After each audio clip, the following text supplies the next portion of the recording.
जब बाबा के पास वतन में गई तो बहुत सारे ब्राह्मण थे,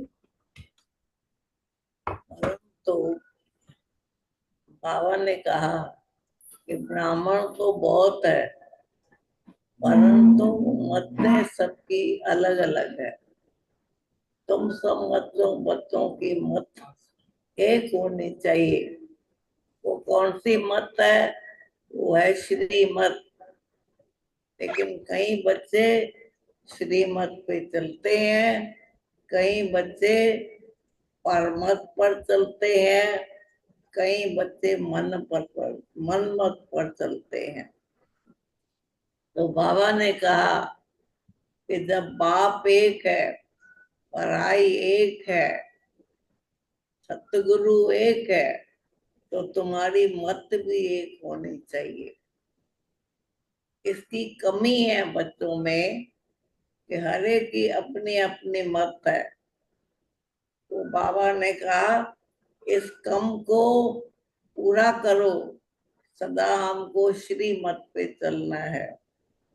उसके बाद बाबा को भोग स्वीकार कराया। जिन जिन का भोग लेकर के गई थी, वैसे तो सभी का है, लेकिन जिन्होंने विशेष लगाया उन सबका बाबा को याद प्यार दिया, भोग स्वीकार कराया। बाबा ने बहुत प्यार से स्वीकार किया। फिर बाबा ने कहा कि आज बाबा बच्चों की दो बातें देख रहे हैं। कौन सी दो बातें? एक तो बाबा ने कहा कि सबका पुरुषार्थ अलग अलग है, और दूसरी बात, अरे की माइट शक्ति। बाबा ने कहा कि माइट जो है हर एक में है, शक्ति तो सब में है, क्योंकि बाबा ने सर्व शक्तियां दी है। तो लेकिन बाबा ने कहा माइट भी भिन्न भिन्न है। तो कहा ये दो बातें जो है इनको ठीक करो। जब तुम्हारी ये दोनों बातें ठीक हो जाएगी, तब बाबा ने कहा तुम्हारे में एकता आ जाएगी। कहा कि वर्तमान समय एकता की जरूरत है, क्योंकि सत्युग में जब तुम जाएंगे तो वहां तो एक धर्म होगा, एक भाषा होगी, सब कुछ एक होगा। तो यहाँ पर संगम समय पर सब तुम बच्चों को हर बातों में एक होना चाहिए। बाबा ने कहा इसके लिए दो बातें याद रखो, एक नामी और एक अनामी। एक का ही नाम हो। और बाबा ने कहा एक अनामी किसमें करनी है? संकल्पों में, समय में। अभी भी तुम बच्चों के जो संकल्प है उसमें कभी व्यर्थ के चलते हैं, कभी अशुभ चलते हैं, कभी पर चिंतन के चलते हैं। तो बाबा ने कहा और दूसरा, एक नामी मतलब एक पाप की याद। पाप की याद के सिवाय तुम अनेक देहधारियों को याद करते हो। तो दो शब्द सुनाए, एक नामी और एक अनामी। बाबा ने कहा जब ये दोनों बातें तुम समझ जाओगे और करेंगे तो तुम्हारे में एकता आ जाएगी। क्योंकि बाबा ने कहा तुम सभी ब्राह्मण तो बने हो, परंतु ब्राह्मणों में भी एकता नहीं है।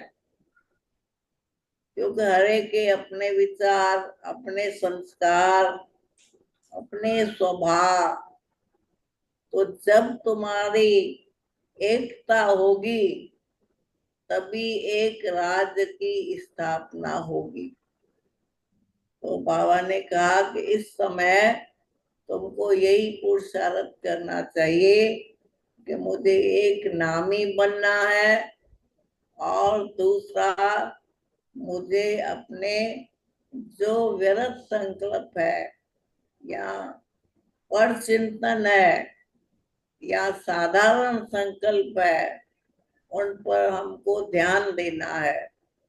तो जब तुम एक नामी और एकानामी बन जाएंगे तो तुम्हारे में एकता आएगी।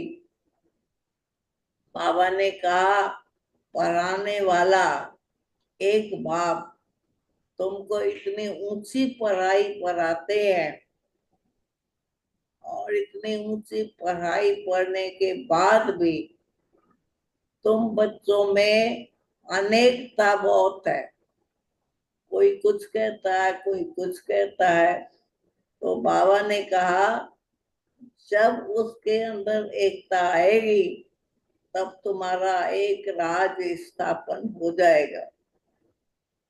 फिर बाबा ने कहा कि बच्चे पुरुषार्थ तो करते हैं, परंतु पुरुषार्थ में भी जो बच्चों के नंबरवार पुरुषार्थ है वो नंबर 1 होना चाहिए। तीव्र पुरुषार्थी बनो, अलबेले पुरुषार्थी मत बनो। अगर तुम अलबेले पुरुषार्थी बनेंगे तो का मंजिल बहुत दूर दिखाई देती है। तो बाबा ने कहा कि कई बच्चे बाप के नजदीक है और कई बच्चे बाप से दूर नजर आते हैं। जो बाबा के समीप रहते हैं उनको बाबा ने कहा भविष्य भी साफ दिखाई देता है, अनुभव होता है। और जो बच्चे बाप से दूर रहते हैं उनको लगता है कि मंजिल तो बहुत ऊंची है, मंजिल तो अभी बहुत पहुंचना मुश्किल है। तो बाबा ने कहा कि जितना हो सके बाप के समीप रहो। जितना जितना बाप के समीप रहेंगे उतना तुमको अपना भविष्य का साक्षात्कार भी होता जाएगा कि भविष्य में मुझे क्या बनना है, क्या करना है। तो इसके लिए बाबा ने कहा कि विशेष रूप से ज्ञान तो बच्चे, ज्ञान से तो बहुत प्यार है, ज्ञान तो पढ़ाई तो पढ़ते हैं, परंतु योग की बहुत कमी है। तो बाबा ने कहा अपने योग को बढ़ाओ। जितना जितना योग बढ़ाएंगे उतना बाप के समीप रहेंगे। अगर योग नहीं है तो बाप से दूर है। और बाप से दूर रहने के कारण तुमको पुरुषार्थी लगता है कि पुरुषार्थ तो अभी बहुत करना है, पुरुषार्थ में मंजिल पर पहुंचना तो बड़ा मुश्किल है। तो ये मुश्किल शब्द क्यों तुम बोलते हो? क्योंकि तुम बाप के समीप नहीं रहते हो। बाप से जितना प्यार होना चाहिए, संबंध होना चाहिए, उसमें कमी है। उसके बाद बाबा ने सभी बच्चों को दिखाया। सब बच्चे थे, याद के याद कर रहे थे बाबा को, लेकिन याद में भी पुरुषार्थ में नंबरवार। तो कहा नंबरवार नहीं बनना है, अभी वो समय नहीं है, अब समय बहुत थोड़ा है। तो अपने पुरुषार्थ को तीव्र बनाओ, अलबेले होकर के नहीं चलो, धीरे धीरे नहीं चलो। समझते अभी तो टाइम पड़ा है, विनाश थोड़ा ही हो रहा है। तो बाबा ने कहा समय बहुत नजदीक है, अचानक कुछ भी हो जाए तुमको पता भी नहीं लगेगा। इस बाबा ने सभी को दृष्टि दी, सभी को